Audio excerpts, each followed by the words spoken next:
Velkommen til mit webinar om det selvhelbredende menneske, fremtidens sundhed,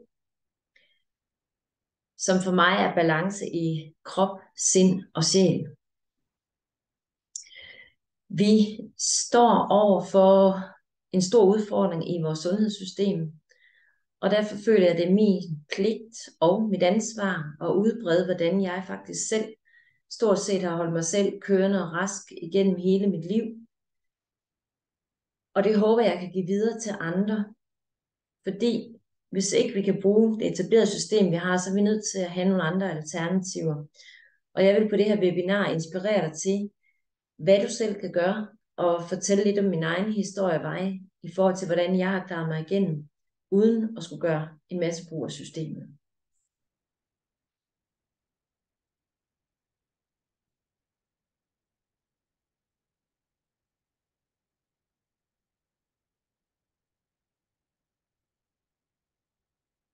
Mit navn er Jette Mortensen, til jer, der ikke kender mig. Jeg har en karriere inden for bankverdenen, en fortid. Og i forhold til sundhed, stiftede jeg bekendtskab med den alternative verden allerede som ung. I mine teenageår, der døde min far med mavesår. Og på det tidspunkt, der kørte der sådan nogle zoneterapiartikler i hendes verdenbladen. Måske nogle af jer kan huske dem. Og alle de artikler hævde han ud og sad og begyndte at studere. Og så gik han faktisk i gang med at behandle på sig selv. Og det mest fantastiske var, at han faktisk helbredte sig selv ved at sidde og give sig selv zoneterapi ud for den viden, han havde læst sig frem til her. Det gjorde så også, at vi som børn blev brugt lidt som prøveklude, og jeg næsten fik tingene ind i modersmælken på den måde, selvom jeg var et stort barn. Så sker der det, at da jeg får min første søn som 27-årig, der er han et rigtig ørebarn. Og det vil sige, at når at det var aften, så var det mange gange der, eller nat, eller weekender, at vi havde en masse problemer med, at han holdt os vågen og havde smerter. Og havde jeg bare vidst det, som jeg ved i dag, dengang, så ville jeg have vidst, at grunden til, at han havde de her udfordringer, var faktisk noget følelsesmæssigt tema. Det var, at han savnede lyden af mor og far, når vi afleverede ham i dagpleje. Og der var han egentlig i en stress, mens han var i dagplejen. Men når så han kom hjem til mor og far om aftenen, og vi ligesom blev genforenet, så var han tryg. Og så var det sådan, at kroppen faktisk gik i gang med at vil reparere på den her stress, han havde været udsat for i løbet af dagen. Og det kom så til udtryk ved, at der kommer den her betændelsestilstand. Og i weekenden også, når han var fri fra dagplejen, så blev det jo helt tosset. Men dengang kendte jeg ikke til den intelligente krop, men jeg havde jo alligevel stiftet bekendtskab med zoneterapien. Så jeg gjorde det, at efter jeg havde været til ørelæge med ham, som mente, han skulle have dræn i ørerne, og som egentlig udsatte ham for et overgreb, fordi de holdt ham. Og det var meget imod mig at se den måde at håndtere tingene på, og det gjorde ondt helt ind i mig at skulle sidde og holde min egen søn for, at de kunne undersøge ham. Og jeg kunne mærke, hvor panisk han var. Så jeg vælger at tage til zoneterapeut for at være ude på gange med ham. Og da vi egentlig føler, at det er okay, og at vi også laver om på kosten, vi tager noget af det her frugtfarm, som de får mange gange i dagplejen, fordi det her frugtsyre viser også, det kan han faktisk ikke tåle i den her alder, han har. Så går jeg tilbage til ørelægen, som kigger på ham, og siger, at der er ikke noget. Så siger jeg, nej, for jeg har været til zoneterapi med ham, jeg vil gerne bare have konstateret også, om det var som skulle. Så blev han jo farvet og sagde, ha, så noget skal man jo tro på. Så sagde jeg, ha, du skal ikke fortælle mig, om et barn på 2 år ved, at man skal tro på det eller ej. Så der vidste jeg, at der havde jeg ramt noget, som gjorde, at jeg var nødt til at gå en anden vej, end det systemet egentlig kunne tilbyde mig. Så det blev egentlig startskud på at begynde at interessere mig og finde ud af også, hvad kroppen kan, og hvad jeg egentlig selv kan gøre med den. Og derfor tog jeg hele zoneterapiuddannelsen også efterfølgende. Men jeg går jo og lurepasser med de her ting i nogle år. Jeg tager også en tankefeltterapiuddannelse og bruger det sådan til husbehov. Og det er jo sådan, når man ikke lytter ind og mærker til, hvad det er, man sådan skal bidrage med til den her verden. Jeg følger jo, at jeg bidrog med en masse inden for min bankverden, som jeg var i. Men så er det nogle gange, vi får det her wake-up call. Og derfor fik jeg også noget vink med en vognstang hen ad vejen. Jeg styrte for eksempel i 2005 på ski og får både diskusprolaps, englevinge og piskesmæld, som gør, at jeg bliver sendt lidt til tælling. Men da jeg får så kendskab til den intelligente krop og finder ud af, at det handler om alle de her følelser, der skal bearbejdes i forhold til uretfærdighed, i forhold til et lavt selvværd, i forhold til, at jeg føler, at jeg kæmper for at blive anset i forhold til mændene, så viser det sig faktisk, at det gør, at jeg bliver bragt ud af mine smerter, og jeg får trænet tingene på plads, jeg undgår en operation, og gå videre, og det gør selvfølgelig, at jeg er nødt til at uddanne mig nogle flere i alle de her ting, og finde ud af den intelligente krop, hvad handler alle de her ting om. Jeg bliver også yogainstruktør, som gør, at min krop bliver styrket, og jeg kan holde den kørende og mærke, hvad det er, jeg fornemmer og føler. Jeg bliver mindfulness-instruktør, som gør, at jeg kan slukke mit sind også, i stedet for det her tankemylder, der altid kører. Jeg ender med at tage hele NLP-uddannelsen og arbejde inden for det psykoterapeutiske felt. Og de her 3 grene, hvor det er yogaen i kropsregi, og det er psykoterapien og coaching i sjælsregi sammen med selvudvikling, og det er også er sindet i forhold til at bruge mindfulness. Det har jeg gjort, at det er de 3 ben, der har været dem, der har været nødvendige for mig, for at jeg kan holde mig selv i balance, både i forhold til krop, sind og sjæl. Og alt det går jeg så ind også, og indimellem kører ind over hinanden, så jeg både holder workshops, kurser, foredrag og forløb og retreats, og har også lavet flere online ting. Så det er min måde og mit bidrag til den her verden. Og tilbage i 2014 var jeg klar over, at jeg var nødt til at gå den her vej, så jeg fik tankefeltet og blev fuldtidsterapeut, hvilket jeg laver i dag, og har været rigtig glad for, ikke fortrudt et øjeblik. Et liv i balance handler også om den her vægt, I kan se hernede. Fordi man kan køre med 180 i timen derudaf, som jeg gjorde inden for bankverdenen, den her karrierekvinde, jeg var og havde lederjob, og jeg blev også headhunted til nogle ting ude i privatlivet. Og jeg knoklede. Jeg kæmpede for ting. Det er sandelig ikke kommet så oven til ting. Og jeg blev også udsat for en masse stress. Jeg begyndte at mærke fysiske symptomer i min krop. Jeg var også ved at føle, om jeg var ved at få en depression på et tidspunkt, eller om jeg var stressramt. Så jeg blev simpelthen tvunget til at stoppe op, og det var den her skiulykke også for mig at se en reminder om at gøre. Så jeg var nødt til at begynde at lytte, og det jeg så lærte, det var, da jeg begyndte at komme over i kontakt både med yogaen og mindfulnessen, det var, at jeg begyndte at få åbnet op for min feminine side, hvor jeg blev i stand til at være med accept og uden at handle, at jeg faktisk godt bare må tage imod. Og det gjorde, at der begyndte at blive balance i min vægtskål. Og det er jo vigtigt også, at man har et fundament, der er stærkt, fordi hvis ikke der er balance i de her vægtskåle, så står de og tipper til den ene side. Og jo mere og mere jeg kom i balance til mig selv, så fandt jeg faktisk også ud af, at jeg var sensitiv. Og jeg nok havde været særlig sensitiv, måske siden jeg var ung, men fordi jeg var vokset op her med autoriteter, havde jeg et eller andet sted slukket mit lys og lært det her med, at jeg skal kæmpe. Jeg skal kæmpe for at være elsket. Jeg kan ikke bare være elsket ved at bare være. Og det er ikke kun mig, ved jeg har det her tema. Det har rigtig mange af min generation, og generationer før mig, og mine forældre og deres forældres generation. Vi er simpelthen oplært med, at man skal knokle for at blive anerkendt, og man bliver også i det her samfund målt og vejet hele tiden. Og det var også der specielt, det gjorde oprør af mig inden for bankverdenen. Det var, da jeg lige pludselig følte, at jeg skulle passe ind i en kasse, så begyndte jeg simpelthen at få sådan nogle kvælningsfornemmelser. Og det var jo igen et tegn på, at jeg havde brug for min frihed. Jeg havde brug for at gå den vej, som var det rigtige for mig. Og det er ikke mere end 5 år siden, jeg fandt ud af, at jeg faktisk er sensitiv, og jeg har været lukket ned helt tilbage fra barnsben, og så i alt det her karriereforløb. Men jeg har jo lært at blive sansestærk med hele den her udviklingsvej, jeg har gået, og ved at komme i kontakt med de ting, der kunne åbne op for min feminine side. Og det har gjort, at jeg har skabt den her balance. Men ting, jeg mere fandt ud af, det er jo så, at når jeg er sensitiv, så kommer der jo nye udfordringer ind. Og mange ser det som sensitivt være noget negativt. Men for mig, kan jeg jo se, i og med, at jeg har haft meget mod og den her maskuline side, at så er det faktisk blevet en styrke. Det har været måde, at jeg sanser ting på, men også fordi jeg har haft mod til at gå ind og sanse, har det åbnet op for yderligere ting. Så jeg har faktisk fundet ud af, at jeg også er meget spirituel. Og nogen måske sige sindssyg, fordi jeg har faktisk haft klienterbehandling, som er blevet kaldt sindssyge.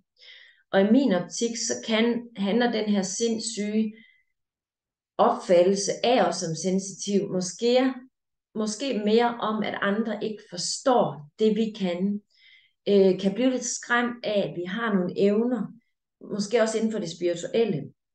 Og jeg tror på, at alt det her med det spirituelle, handler faktisk om, at vi er specielt sensitive, som handler om, at vi har nogle evner, vi har nogle gaver, som andre ikke har.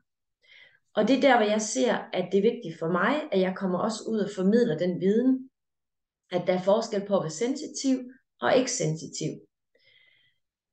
Fordi verden har simpelthen brug for, at der bliver åbnet op for vores sensitivitet og for de bidrag, vi har som sensitiv med de styrker, det er. Og som sensitiv, hvis ikke du kender så meget til det, så handler det jo om, at vi mærker ting mere tydeligt, end andre gør. Vi har den her store empati, som gør, at vi kan sætte os over i andre steder. Vi kan også fornemme vores eget. Vi er meget omsorgsfulde og gode til at tage os af mennesker og mærke, hvad der er rigtigt og forkert, og tage os af dyr og tage vare på hinanden. Og mange gange kan vi også bedre mærke, hvad der er rigtigt og hvad der er forkert. Når vi træder ind i et rum, så sanser vi også, hvordan er stemningen? Er der nogen, der ikke trives i et miljø? Så vi kan være rigtig gode at have i sådan en team, fordi vi er gode til at få tingene til at spille og tage hensyn til hinanden og mærke hinanden. Så husk på de her gode kvaliteter, der er i det også. Så en måde, jeg kan inspirere dig her til at få et liv, hvor du har så lidt fysisk og følelsesmæssig smerte som overhovedet muligt, det er ved, at du tager næste skridt og bliver hængende på her og hører om, hvordan du kan lære at genkende dig selv. Hvordan du kan nå at begynde at leve ud for det sjælsformål, du har, altså gå din vej. Men inden da, så er vi jo nødt til at fjerne alle de forstyrrende elementer, der forhindrer dig i, at du ikke allerede gør det. Og det håber jeg også, jeg kan være med til at gøre her. Og hvorfor så det? Er det ikke bare noget, der sker af sig selv? Nej, det må jeg jo erfare, det gør det ikke.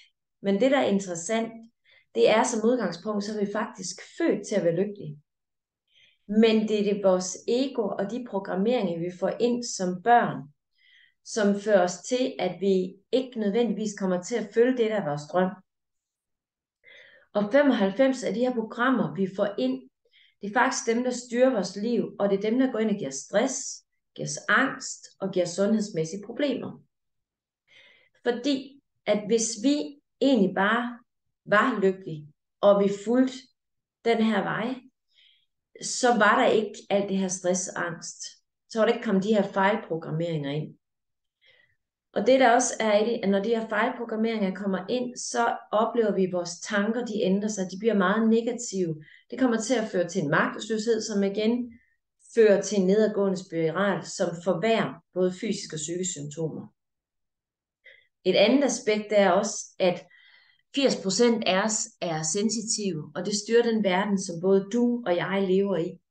Og når man tænker på, at vi har et demokratisk måde at styre vores samfund på, så er det, når for eksempel vi går til valg, så er det 80%, der er ikke sensitive, og det er som regel flertallet, der så vinder.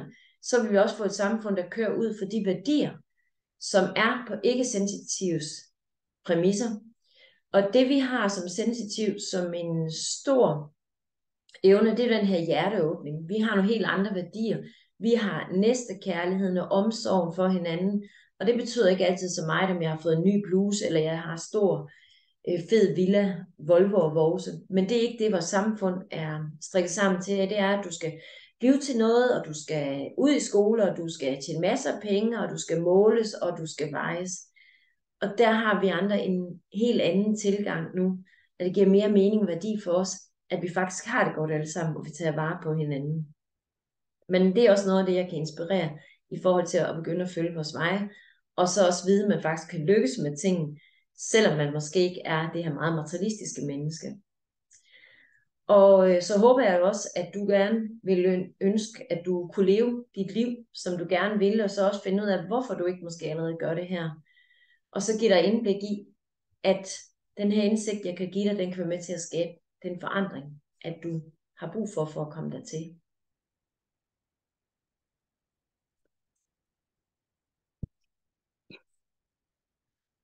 Så hvis vi ser på vores veje hver især, så går vi hver vores individuelle veje. Vi starter egentlig her som en puppe, som så får en masse indsigt. Man kan også sige en grimme ælling, der så bliver til den her smukke sommerfugl eller en smukke svane. Så hver barn, der bliver født, er unik inde i puppen her. Men nogle gange så ligesom vi ikke får lov at folde os ud på den rigtige måde. Fordi vi kommer til måske at gå en vej, hvor vi skulle have gået den vej, eller vi skulle have gået lige frem. Og det skyldes, at når vi bliver født, så bliver vi viklet ind i vores forældres overbevisning. Vi bliver viklet ind i vores samfunds systemer og strukturer. Og det er jo ikke givet, at det er det rigtige for os. Så har jeg for eksempel en mor eller far, som døjer med angst og er meget angstpræget, så vil de begynde at lægge det her slør ned over mig, fortælle mig ubevidst også, verden er et farligt sted, du skal passe på, ja, du skal passe på, der kan ske det, og du må ikke gå over vejen, du må. Og det gør, at jeg tror, det er sandt. Men det er ikke sandt, hvis det er mor og fars noget, de er lagt ned over mig, så bliver det en løgn. Og det gør så, at jeg begynder at bevæge mig forkert vej. Og så får vi nogle gange også de her wake-up call, traume og chok, som vil prøve at bremse mig i at gå den her vej, som egentlig jeg tror, jeg skal. Og de her traumer, de går så ind og giver mig nogle nye strategier, og kender på min adfærd, begynder at give mig overbevisning om, jamen nu er det rigtigt, at det er farligt at gå den vej, så nu går jeg så den vej. Og jo mere jeg sådan går ud af nogle sideveje, jo mere fjerner jeg mig væk fra mig selv. Jeg mister simpelthen kontakten til mig selv. Og det er ikke sundt, det er ikke godt, men det er ego, der simpelthen tager over og begynder at styre her, og så kan man slet ikke finde ind i balancen. Noget andet, der kommer ind nu og viser os, at det er vigtigt, at vi begynder at følge den rigtige vej i vores liv, det er det, vi kalder nytidsbørn. Siden 2012 er blevet født rigtig mange af de her børn, og det er faktisk næsten englebørn, som har vist her på billedet med engle. Jeg har også fundet ud af, at jeg faktisk er nok et af de her børn, der er næsten sendt på forhånd, for at hjælpe de her nytidsbørn, der kommer. De her nytidsbørn, de er sindssygt sensitive, og de har et meget smukt hjerte. De er virkelig så åbne, den her hjerteenergi. De kan ikke have, hvis det går ondt på andre. De kan ikke have alt det her krig og fred. Og så er det jo en voldsom ting at blive født ind i den her verden, hvor der specielt lige nu er meget krig og ufred, og også de sidste par år har der været sendt rigtig meget frygt ud til os. Og der er vores vigtigste mission her, som de voksne og dem som er sensitive, at sørge for, at vi bliver styrket, at vi slipper frygt, og vi er her med kærlighed og lys. Fordi de her børn, de har brug for at føle sig trygge ved nogen. Hvis ikke de føler sig trygge, så mister de tilliden til det hele. De lukker ned.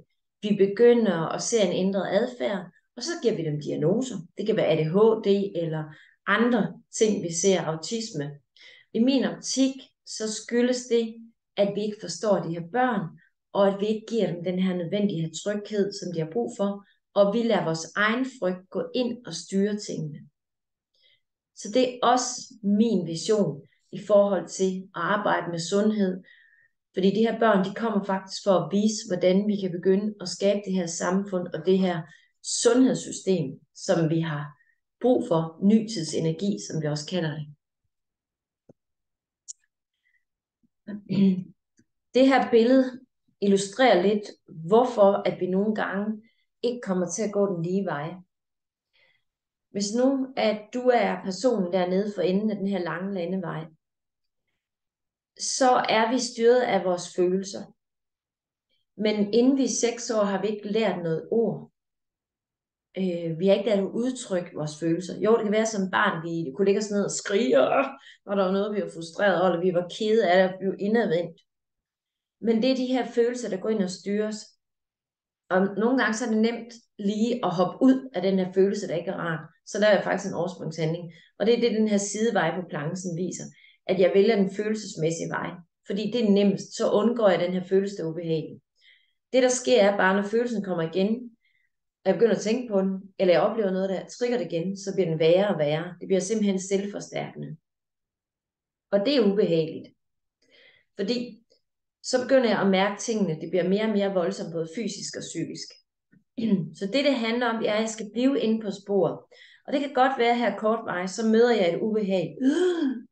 Men der handler det om, at vi lærer at forstå, at der er en gave i det her, vi møder. Det er en udviklingsvej.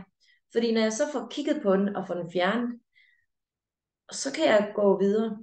Og det kan godt være her på en kort vej, at det er ubehag, men på en lang sigt, så vil du simpelthen begynde at mærke, hvordan du transformerer dig, og du kan komme den lige vej. Og fyrtårnet, der er illustreret på tegningen her, er jo for at indikere, at fundamentet skal være stærkt og stabilt, for ellers så kan vi ikke gå vores vej, så kan vi ikke komme til at shine og give den her mission videre i livet, som vi hver især er sat i verden til, for at skal gøre en forskel, både for jorden og for menneskeheden som sådan, og for os selv personligt også, i den her udviklingsvej, vi har valgt her i vores liv.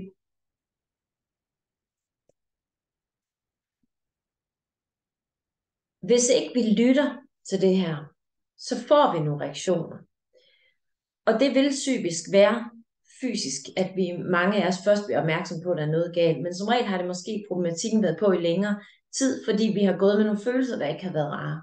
Noget vi ikke har vil se i øjnene, fordi vi har lavet de her overspringshandlinger. Og så er det nemmeste jo bare at gå ned til lægen, og så bede ham om at fikse det. Men når jeg nu hører min historie her, så mener jeg jo ikke, det er måden at gøre det på, fordi det er symptombehandling. Det at begynde at medicinere eller bare behandle et symptom, det er at lægge låg på noget, som vi ikke har lyst til at se på. Og i min optik er vi nødt til at se på ting. Vi er nødt til at face den her virkelighed. Hvad det er, vi skal lære.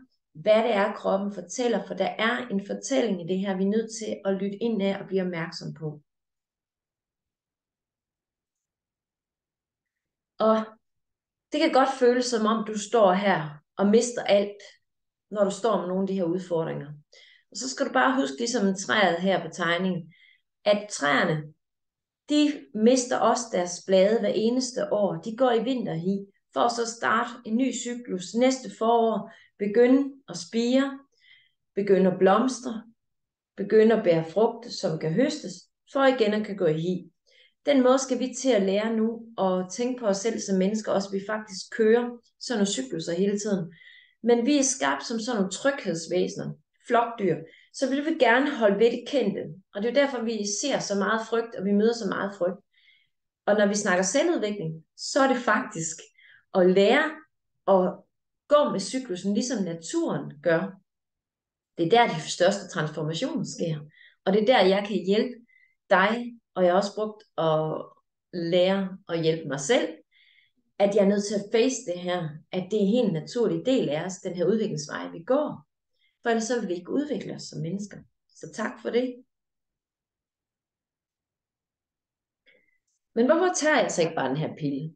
Jamen det gør jeg ikke, fordi jeg føler, at det er mit liv, og det er mit ansvar. Og det håber jeg også, at du måske tænker, at det er dit liv og dit ansvar.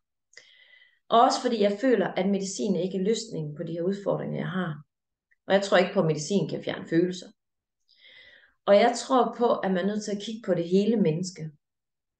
Og så har jeg bare oplevet, at den her alternative verden og måde at tænke sundhed på, den kan meget mere end den etablerede verden. Og jeg sidder ikke og siger, men så har vi ikke brug for den etablerede verden. Den etablerede verden er sindssygt dygtig til at stille diagnoser. De er sindssygt dygtige til at lave operationer, når det er det, der er nødvendigt. Men jeg ønsker, at vi begynder at tage det bedste for begge verdener. Så tag den her diagnose og den her evne til at operere og kombinere det med den måde, vi tænker, og finde ind til årsagen først. Og hvis ikke, at vi kan løse årsagen, og det ligger så dybt og har ligget så længe, at der er operation nødvendig, så kan vi begynde at ty til den her metode. Men altid forsøge den her først, i min optik. Og så elsker jeg jo, når jeg lige pludselig finder årsagen, at tingene giver mening, hvorfor jeg har de her symptomer. Det er også det, jeg kan se på dem, der kommer på mine kurser og min klinik. Det der wake-up call, når lige pludselig man forstår kroppen. Og i min optik, så burde vi alle sammen have et kursus i kroppens intelligens, allerede nede fra folkeskolen af. Det vil simpelthen gøre, at vi arbejder med kroppen, i stedet for mod kroppen mange gange, og har en ro omkring til de her oplevelser. Men når vi åbner pressen, så ser vi jo altid mere frygtscenarien. Pas på, hvis du mærker det, og så fejler du det, og så skal du nok det. Og så bliver vi endnu mere i arousal. Og det er da det eneste, vi ikke har brug for, fordi stress, det er det, der gør os syge. Og så har du måske også en fornemmelse, ligesom jeg, at både krop, sind og sjæl, de arbejder sammen, og der er altså mere mellem himmel og jord, hvor nogle gange man tænker, hold da op, hvor kom det fra? Og, nå ja, tak for det. Der var pludselig nogle åbninger, jeg ikke selv egentlig troede eller forstod. Og så kan det også være, at du ligesom mig har brug for at føle, at man kan leve her, og faktisk være i en lykketilstand, uden at skal leve i frygt konstant. Og også ligesom jeg, at du ønsker det bedste for dig selv, dine medmennesker og dine børn, så vi kan med til at skabe en god fremtid for os alle, hvor vi egentlig kommer til at følge den gode og sunde vej i vores liv. Ja.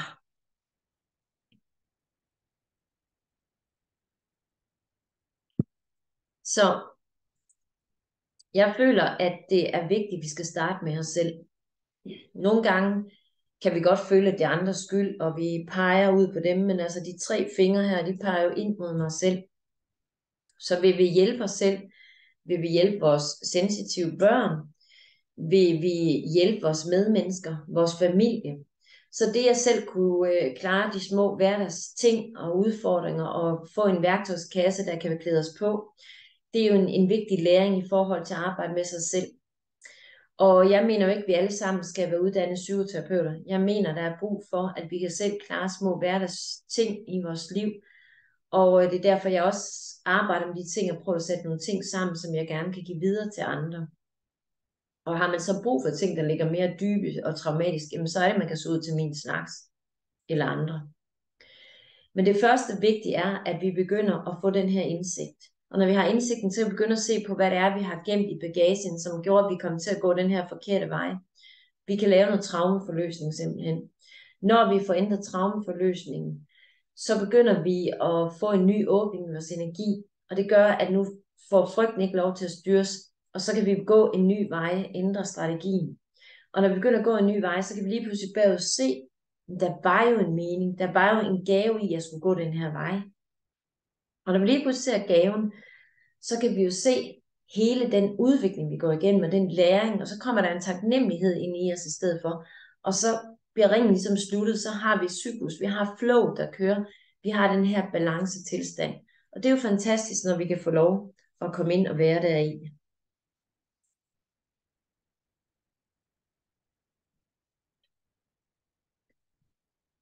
Så har du nogensinde spurgt dig selv og stoppet op?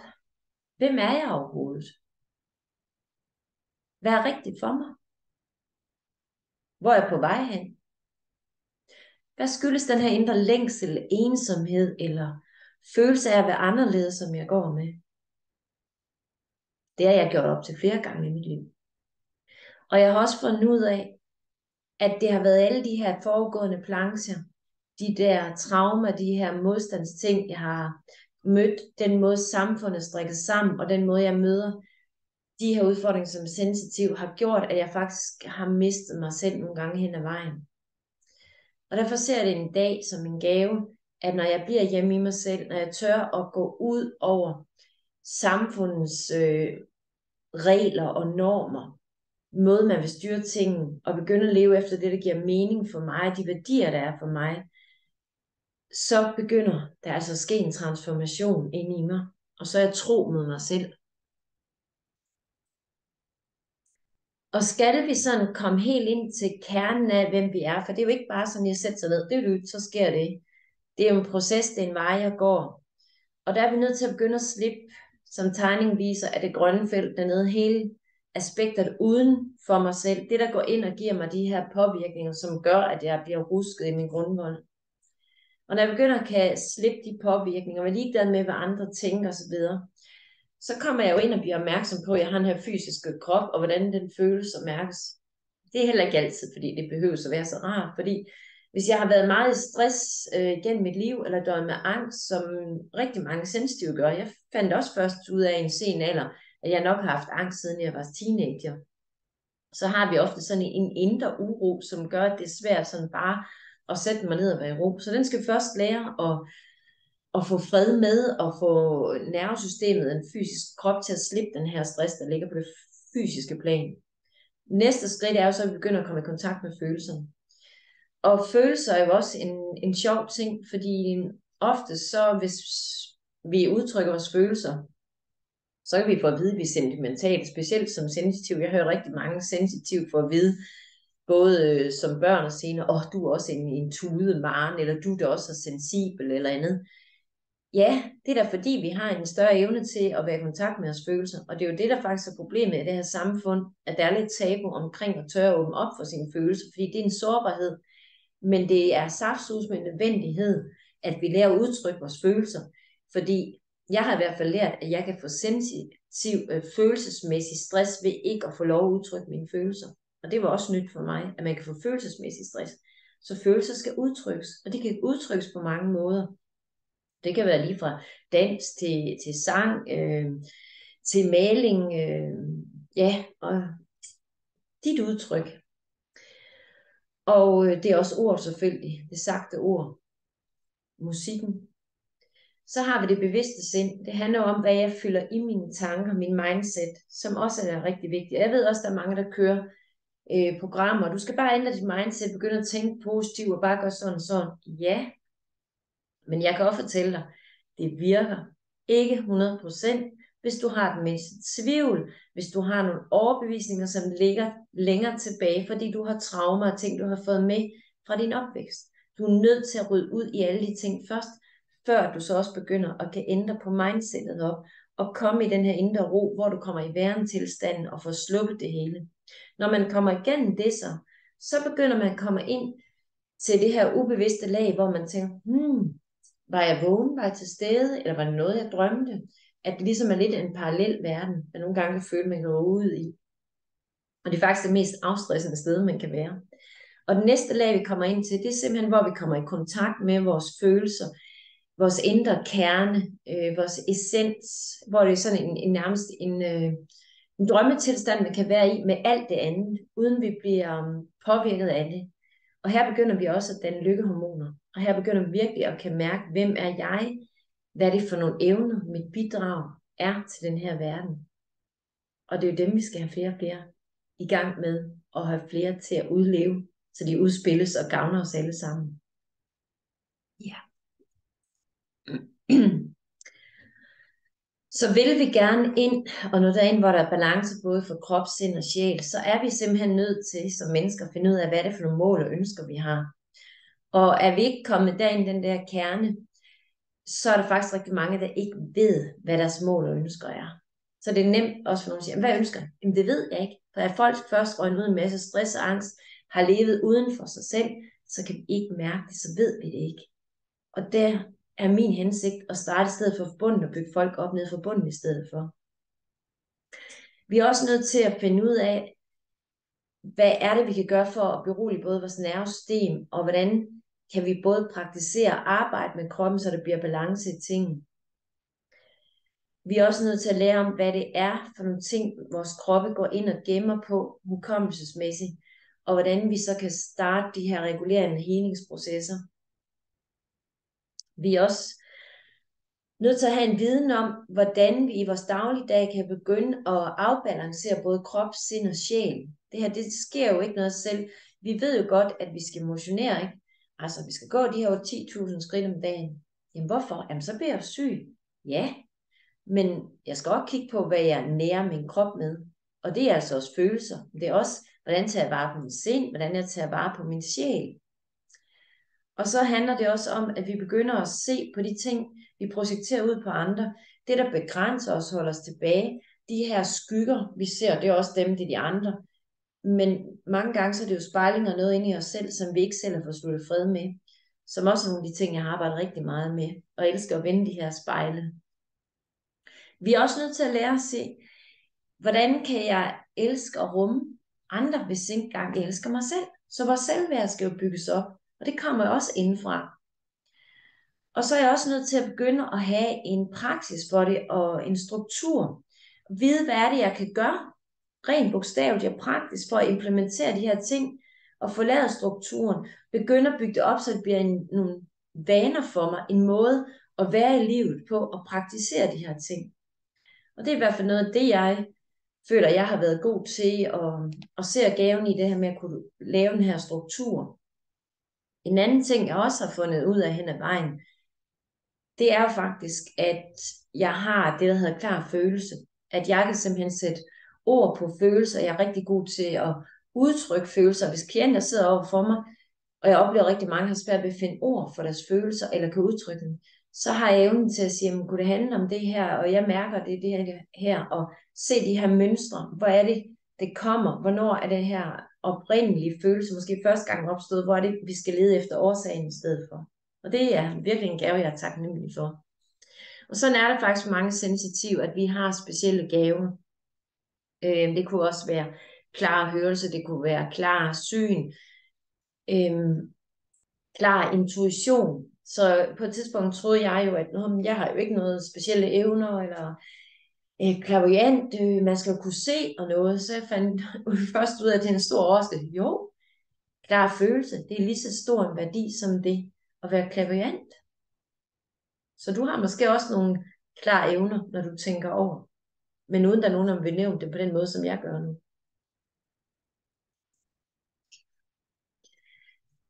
Jeg kan godt lide det her udtryk, det her citat, jeg fandt. Your diet is not only what you eat, it is what you watch, what you listen to, what you read, the people you hang around. Be mindful of the things you put into your body, emotionally, spiritually and psychologically. Så det at være sund, det handler ikke kun om, hvad vi spiser. Det er både, hvad vi ser, det er, hvad vi hører til, det er, hvad vi læser, det er de mennesker, vi omgiver os med. Det handler om, at vi er bevidste om de ting, som vi kommer i vores krop. Det er både følelsesmæssigt, det er spirituelt, og det er psykisk. Og det er det, der giver mig så meget mening i forhold til, når jeg ser både krop, sind og sjæl i balance, at vi skal arbejde med tingene på flere plan. Og hvis I lægger mærke til tegningen her, så den her person er faktisk fuldstændig lysende op i hovedregionen. Og det handler om, at når vi får balance i både krop, sind og sjæl, så begynder vi faktisk at åbne op til vores pinealcenter, her vores pinealkirtel, som er den eneste kirtel, vi har, som er beskyttet eller ubeskyttet inde i hovedet. Og det er her, at mange af de her plakbelægninger, ting vi ser også ved chok påvirkninger, går ind og laver blokeringer her. Og det er faktisk dem, vi skal have løsnet op for. Fordi så bliver vi de her lysende mennesker, som vi faktisk er på vej til at blive. Så lys er jo en af de ting, der på sigt også, tror jeg helt bestemt, bliver en måde at hele på. Altså lys har en frekvens også, og det skal også åbnes op for de der helende evner, vi har hver især, som skal udleves.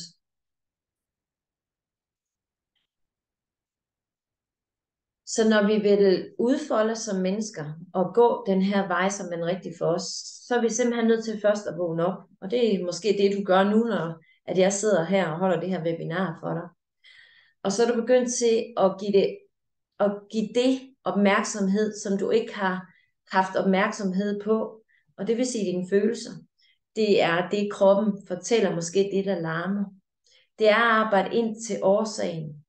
Og når du begynder at komme derind, begynder at tørre og arbejde med energi og bevæge det og få løs, så begynder der at ske den her transformation, hvor at du heles, hvor du balanceres. Og når du kommer dertil, så begynder du at bevæge dig op i hjertets energi, som er her, hvor vi begynder at have indflydelse på tingene selv, fordi der begynder vi at leve ud fra vores hjertes værdi. Men ser vi på tiden nu, og som den har været mange tusind år bagud, så har vi været styret af det neden for hjertet og ned mod jorden.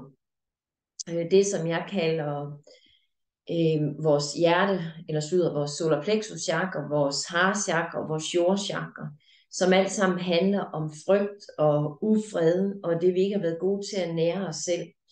Det er alt det, vi nu skal slippe, for at vi kan åbne op til hjertets energi. Og det er også derfor, jeg tror på, at der er en mening i alt det, vi går igennem i nogle af de sidste åringer, og også vi kommer til en årrække fremad her, at vi skal slutte fred med al vores frygt. Så alt det, vi oplever ude i verden nu, er faktisk en gave til at begynde at vende opmærksomhed og blikket indad. Men det er rigtig hårdt for rigtig mange. Men os, der sidder og ved, at det er sådan, det fungerer, er, vi har fået støtte både dig, der sidder og hører med på det her webinar, men også andre mennesker derude, og for at vi selv kan stå stærke i os lys. Og vi bliver sandelig også prøvet af. Jeg er blevet prøvet af igennem flere steps i forhold til at man være tro mod mig selv, være tro mod det, jeg skal give videre. For jeg kan lynhurtigt komme til at tvivle, hvis jeg går med frygten, og så lade frygten og ego styre i stedet for. Men den skal slippes, for at vi kan komme i flow og gå med hjertet, så vi har den her selvindflydelse. Ja. Så, hvordan kan jeg give det videre til andre, alt det her? Jamen det kan jeg, ved jeg faktisk har skabt mit eget forløb, der hedder Bliv din egen helbreder. Bliv din egen helbreder, det var et forløb, jeg startede i januar i år, som kører over 12 måneder, og hvor vi er snart ved at være igennem med det første hold. Og det har været en kæmpe gave at se den her transformation, der er sket. Og der har vi været igennem, hvor vi simpelthen har bygget folk op for bunden, og så gået hele vejen op, hvor de har fået rigtig mange selvindsigter, og fået nogle værktøjer til at begynde at arbejde med sig selv, så nu også, at de har en værktøjskasse, som gør, at de kan begynde at gå den rigtige vej. Så jeg tager lige en lille pause her.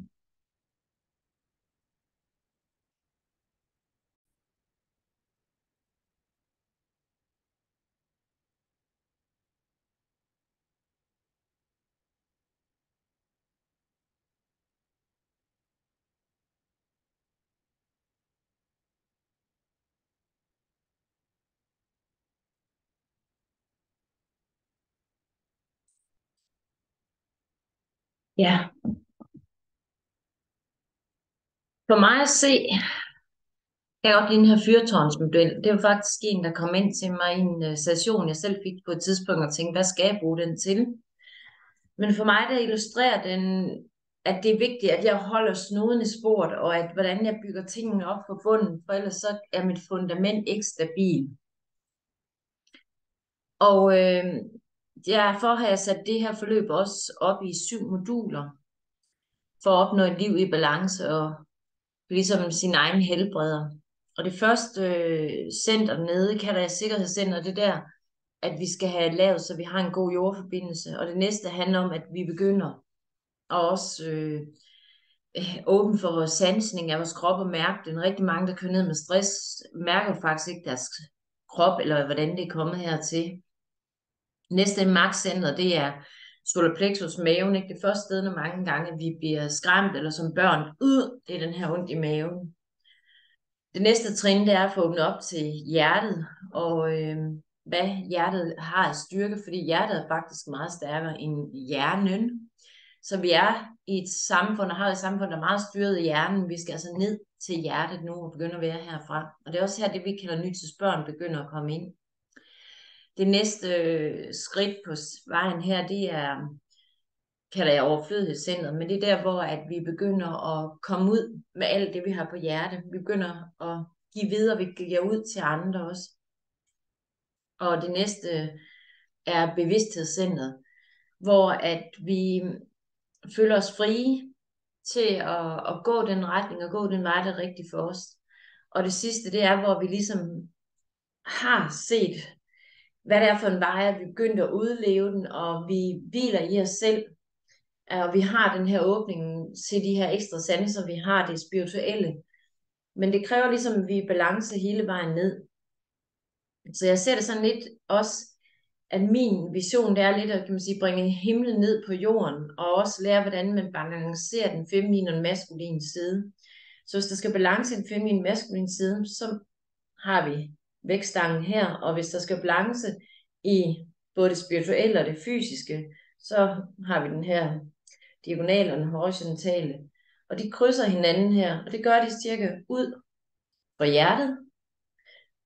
Og hjertet, det er simpelthen det, vi skal lære nu fremadrettet. Det bliver den største healer, hvis vi formår at gå derind og komme i kontakt med den, og ikke være styret af følelserne og frygten.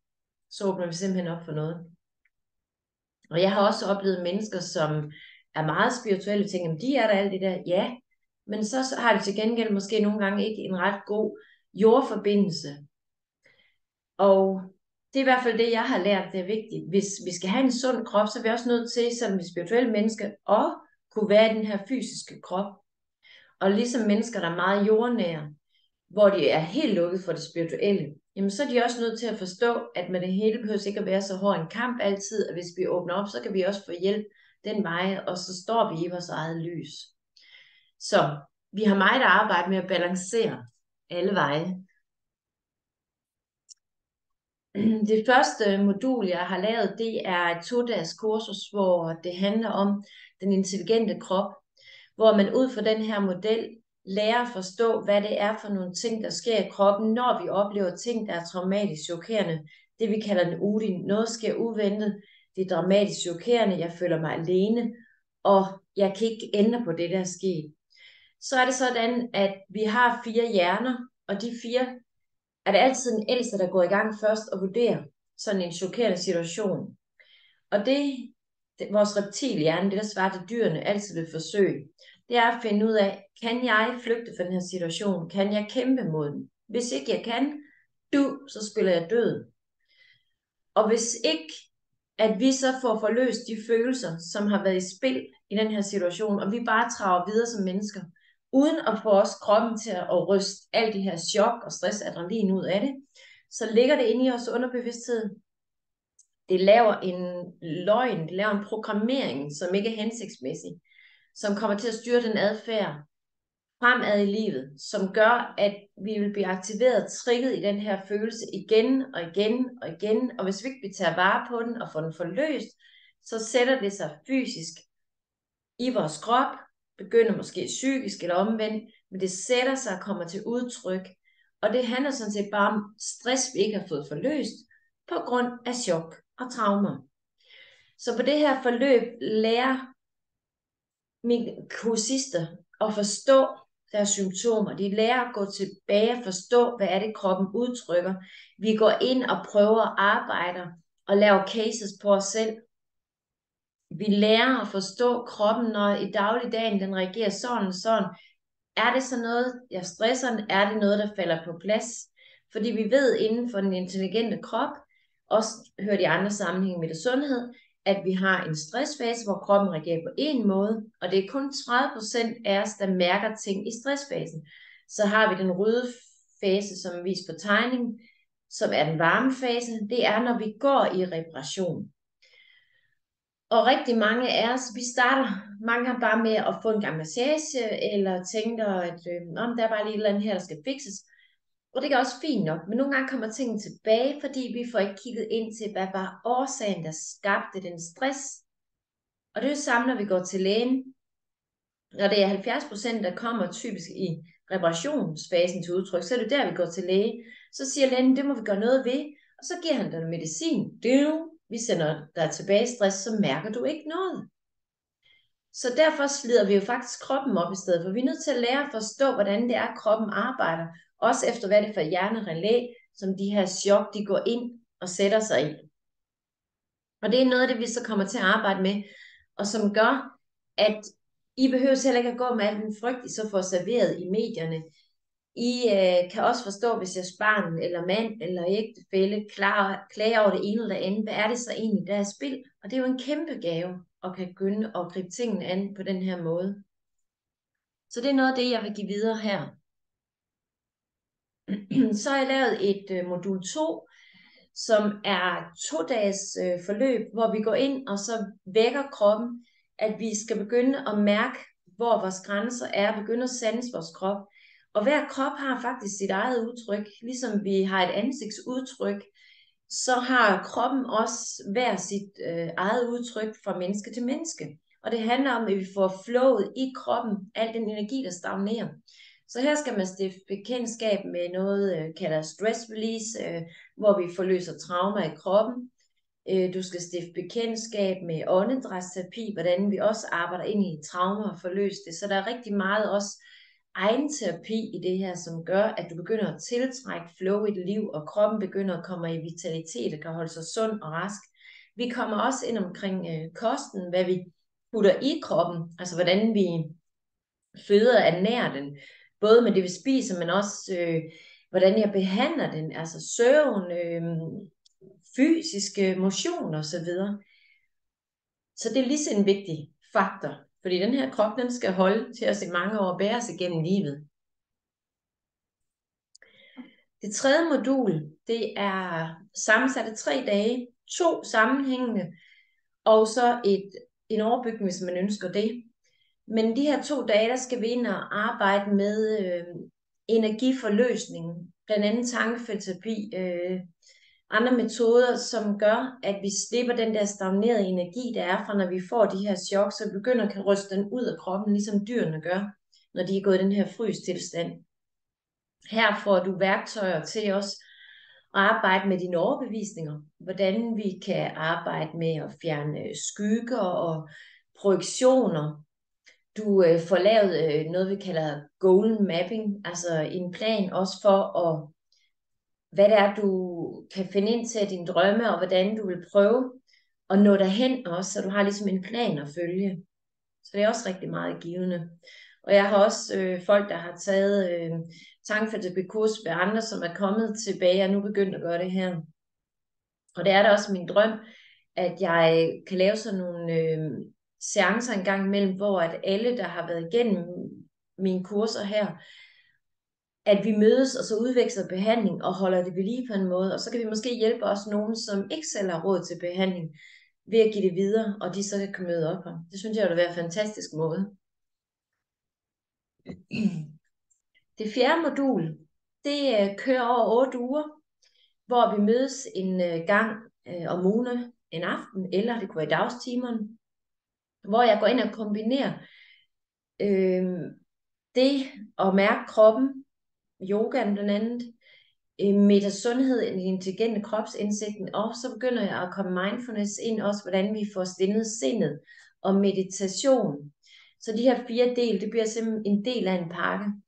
Og hvis du så sidder her længere væk og tænker, jamen jeg bor jo ikke her i nærheden af Hobro, hvor jeg holder til, jamen så kan jeg jo ikke være med. Jo, det kan du så sandelig, fordi jeg har lavet det her som online også, og så kan vi bare mødes over Zoom, hvor vi følger op på de ting, der er. Men der følger altså også simpelthen program med, også om man kommer fysisk, eller man tager det som online, men så har man det at støtte sig opad, og så udvider vi simpelthen uge for uge. Man bliver bedre og bedre til at mærke sig selv, og man bliver bedre og bedre til at meditere sig selv, og finde ind i den her værenstilstand. Og det er i hvert fald noget af det, der rigtig har rykket for mig også, dengang jeg lærte det her i sin tid. Så vi kommer simpelthen fra hovedet ned i kroppen og får sluppet de her mange tanker, der bliver bevidst om at mærke vores grænser, og bliver vi lige pludselig mennesket er med nærvær i stedet for. Det 5. modul, det kalder jeg fremtidens medicin, nytidsbevidsthed. Og der handler det om, at vi får åbnet op for hjertets energi, og det gør vi ved at arbejde med os selv. Her har jeg også taget Louise Hay med ind i det, hvor vi arbejder med bekræftelse, og hvordan vi kan ændre tankens kraft, så vi kommer til at tiltrække ting, som vi har glæde af, og undgå de ting, som ikke gavner os, og hvordan vi egentlig kan få mere indsigt i os, hvad der har skabt de her ting, vi tror på, og også hvordan vi egentlig via tankens kraft, bøn og tro, kan begynde at skabe nye veje og måder, også arbejde med, og så komme i kontakt med hjertet og finde ud af den her helende energi, der faktisk er i det. Og nu sidder jeg faktisk for lyst til, at du skal have en lille øvelse. Og den her øvelse, vi skal lave, det er noget, der hedder Tree and Brain-modellen. Og det er fordi, jeg har erfaret, at rigtig mange mennesker er så meget i hovedet, at vi ikke sanser kroppen. Og når vi skal til at arbejde med os selv, så noget af det vigtigste er faktisk, at vi kommer ned i kroppen først. Så jeg smider lige mine briller. Og så må du gerne også følge med her og lave øvelsen sammen med mig. Det første, vi skal, det er simpelthen, at vi krydser vores arme. Og så sætter du en pegefinger op her ved næseroden. Det er også det, vi har et punkt her, der er til blæremedianen. Og så presser du ligesom op her. Og så tager du pegefingeren oven for øjenbrynskanten, og så masserer du, simpelthen presser frem og tilbage, hen langs øjenbrynkanten. Det kan godt være lidt ømt, det skal man gøre 20 gange.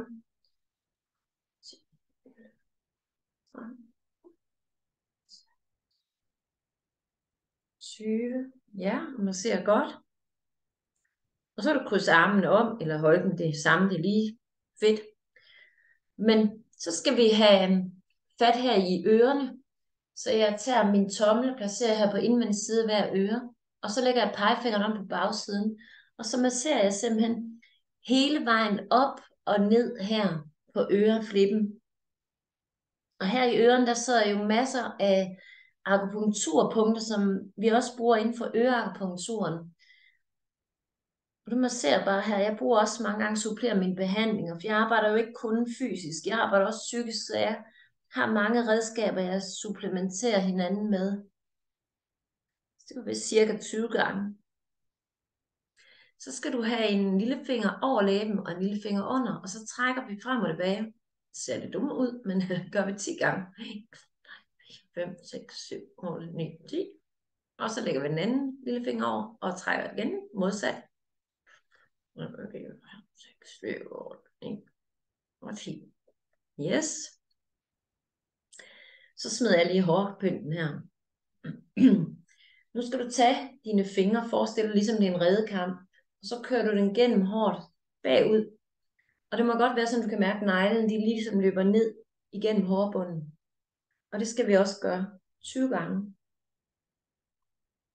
Så bare giv den gas, og jeg kan få sådan en helt, som om der kommer sådan kuldegysninger ned i kroppen.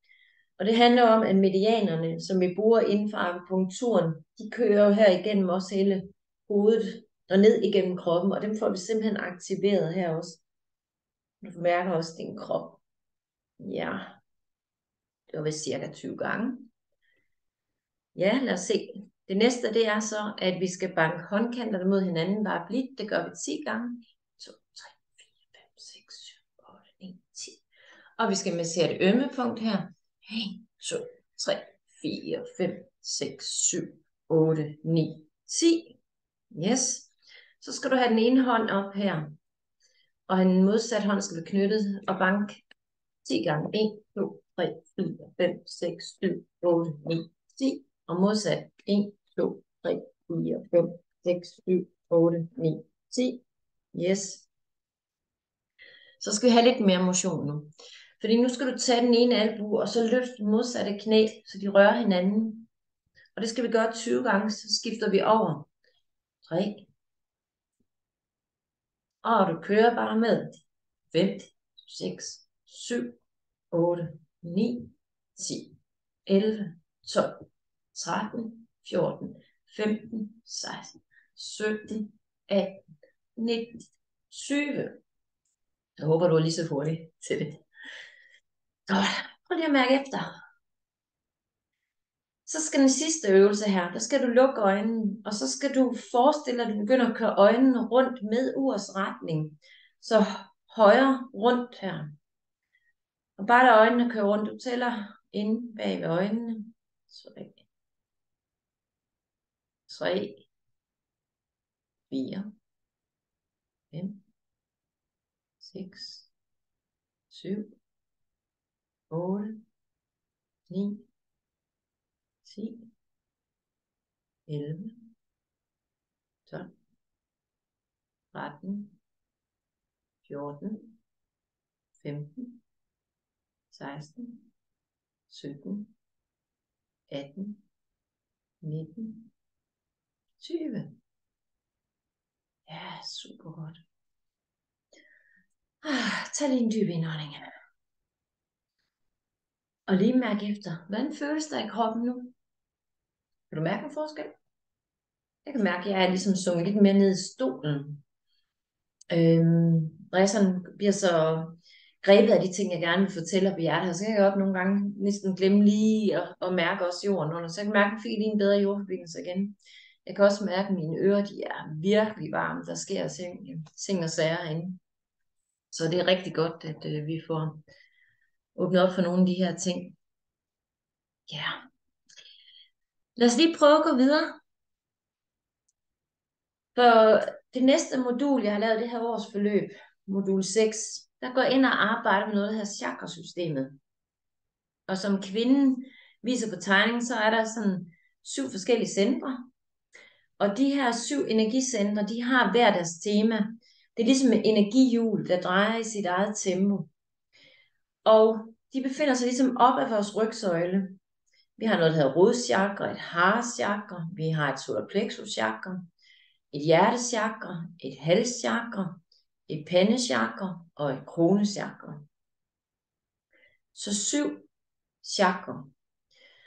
Og er der ubalance i disse chakra, så går det også ud over energien. Og det jeg rigtig godt kan lide ved det her system, som jeg også arbejder med, det er, at det supplementerer både Louise Hayes tankegang, det supplementerer din intelligente krops- og sundhedstankegang også. Og her kan vi på samme måde sige, at hvis du har ondt, for eksempel i underlivet, som handler om dit harechakra, når så kigger vi på det ud fra en chakra-tilgang, og jeg måske ikke helt kunne analysere mig frem til det ud for min intelligente krop, eller Louise Hay, så ved jeg, at det handler om at nære mig selv, tage energi ind og nære mig selv. Så det at begynde at bruge nogle af de vinklinger, det er også rigtig godt. Og her går vi ind også, du får en masse teori, og du får så også en masse værktøjer til, hvordan vi kan begynde at afbalancere de her chakra. Og det her forløb har jeg så sat op som et 7-ugers forløb, hvor vi så mødes igen enten aftentimer eller i dagstimerne. Og der har jeg gjort det samme med, at jeg går ind og laver det som online forløb også. Og her kan vi også gå ind og begynde at bruge andre ting til at arbejde med energi. Blandt andet krystaller er noget af det, der har også nogle rigtig gode egenskaber. Men også hvad farver kan gøre. Hver chakra har jo hver sin farve, og hvordan vi så kan afbalancere den på den her måde. Så det er igen en udvidet overbygning i forhold til at arbejde med kroppen og energisystemet.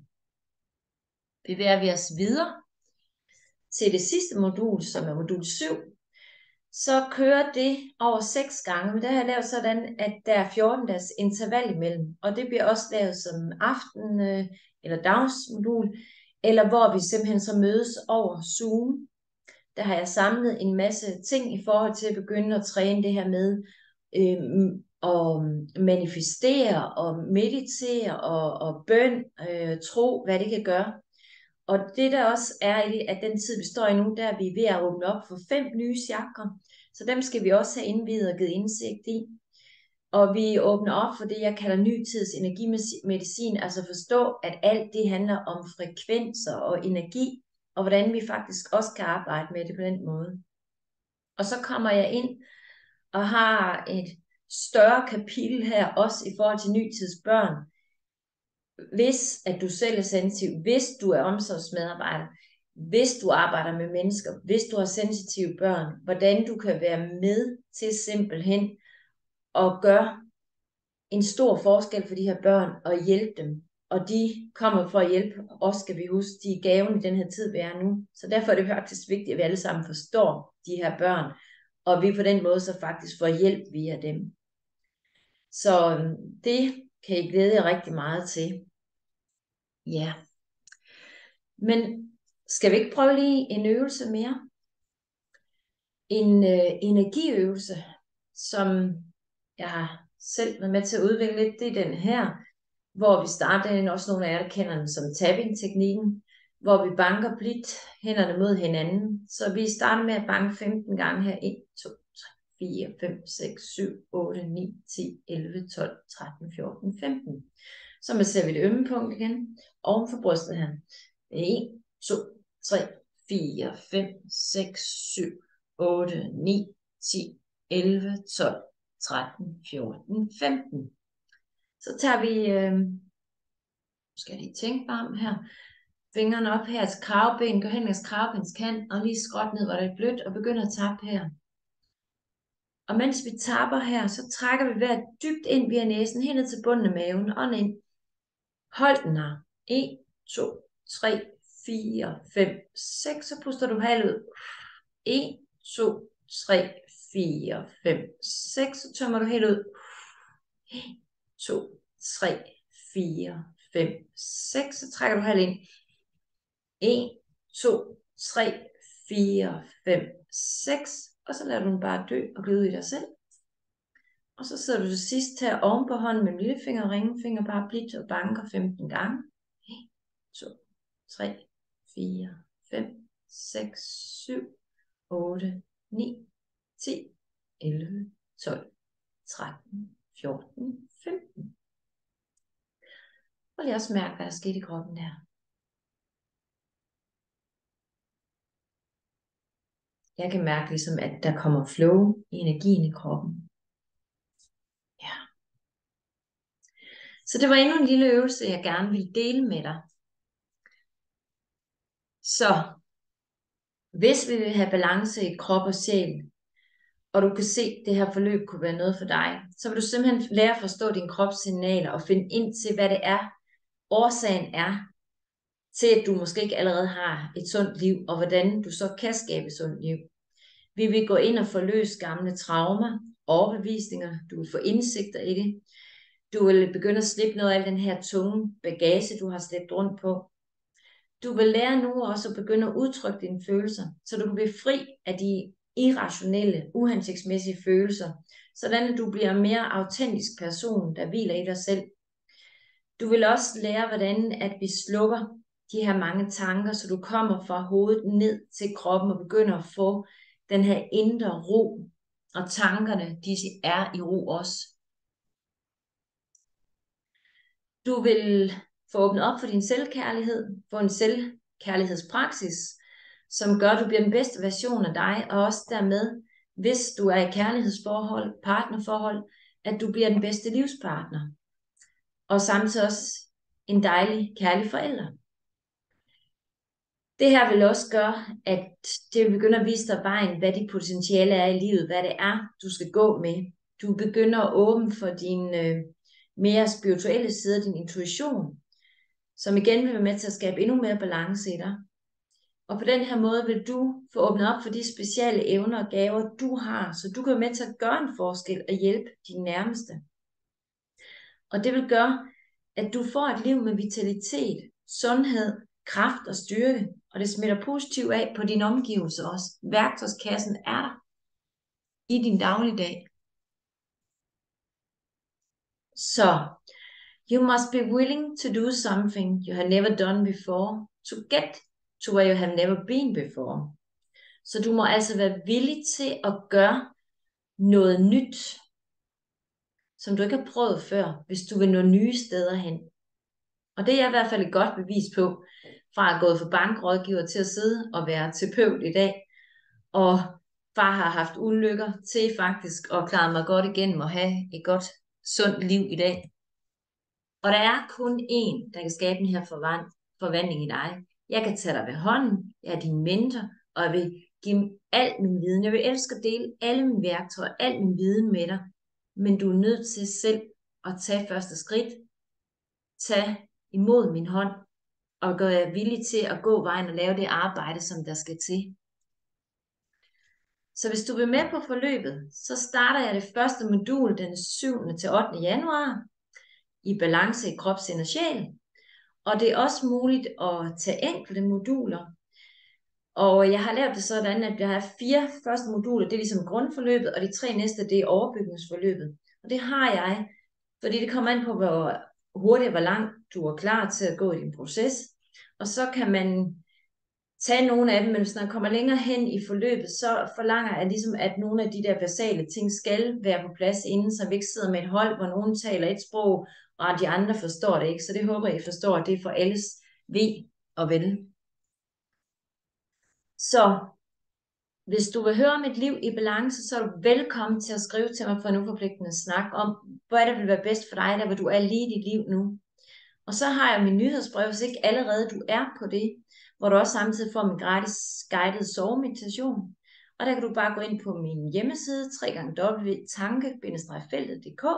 Nede på forsiden i bunden, der har du det til at ligge, og ellers så kan jeg også smide et link her under videoen, når den bliver offentliggjort. Og du kan også gå ind på Facebook, der har jeg en lukket gruppe, der hedder Tankefeltet Sensitiv Lysbuen.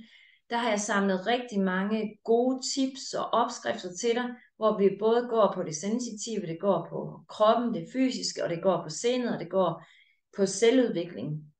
For jeg elsker at inspirere dig. Og så har vi faktisk en gang om måneden, først torsdag om måneden i Hobro, noget vi kalder Klub Lysbuen, der hedder Ryd op i dit liv, hvor jeg går ind og gør os mere bevidst om nogle ting, og I også får forskellige små redskaber, som jeg kan inspirere med. Det er noget, der sådan også ligger ud over selve det her 1-årige forløb. Og så har jeg min egen kanal ude på YouTube, der hedder Tankefeltet. Der har jeg også lagt forskellige meditationer og tappingøvelser ind, som også at du er velkommen til at bruge.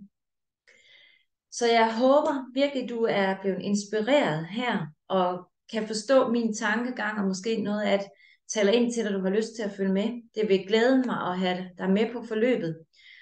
Og hvis du vælger at tage hele grundforløbet her, så er der også nogle ekstra bonusser, som også står inde på min hjemmeside. Jeg har lavet en udførlig hjemmeside, hvor at der er beskrivelse af hele det her forløb, også, som jeg også vil smide et link til under den her video. Og nogle af de bonusser, det er blandt andet min 21-dages challenge for krop, sind og sjæl. Det er et halvårs medlemskab, eller måske et år, hvis du tager hele vejen af Klub Lysbuen, også til en værdi i 2.500. Og der er også mine sindsro-meditationer, som jeg har lavet. Så jeg vil gerne hjælpe dig, men det kræver, at du vil tage min hånd og række ud efter den. Så I er også velkommen til at kommentere videoen herunder, eller skrive til mig på en mail på jkm@tankefeltet.dk. Så jeg vil sige tusind tak, fordi du lyttede med. Jeg elsker, når jeg må have lov til at være den lille alkymist og formidle min viden, og være med til at bringe lys ind i menneskers liv, så vi alle sammen kan gå med hjertets vej. Så tak for nu. Namaste.